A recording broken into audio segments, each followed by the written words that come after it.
Ricky first எங்கள் வீட்டுக்கு வந்திருக்கான். நல்ல பிரியாணி ஸ்பாட்டுக்கு போகணும் மச்சான் அப்படின்னு கேட்டான்.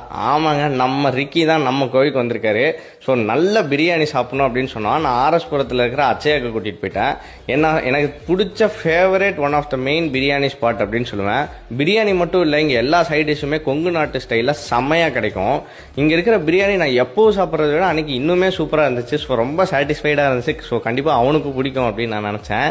ஸோ பிரியாணி சாப்பிட்டு பார்த்துட்டு எப்படி இருக்குது சொல்லு மச்சான் அப்படின்னு சொன்னேன். உடனே அவன் சாப்பிட்டுட்டு சிந்தாமணி சிக்கன் சிந்தாமணி அதையும் ஆர்டர் பண்ணி சாப்பிட்டுட்டு, மச்சான் நல்லா இருக்கு, ஆக்சுவலி குட், ரொம்ப நல்லா இருக்கு அப்படின்னு சொல்கிறேன். சூப்பர் அப்படி ஒரு அழகான ரிவ்யூ கொடுத்துட்டு நானும் சாப்பிட்டு பார்த்தா சிந்தாமணி அல்டிமேட் டேஸ்ட்டு.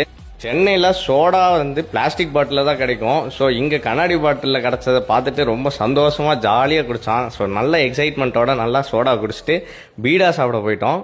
ரிக்கியோட ஃபஸ்ட்டு நம்ம ரீல்ஸ் பண்ணியிருக்கோம். So it was a very exciting moment. நம்ம கோவையை கண்டிப்பாக ஃபாலோ பண்ணிடுங்க. அப்படியே இந்த வீடியோவை ஷேர் பண்ணிடுங்க. ரிக்கி தான் இந்த ரீல்ஸே எடுத்தான்.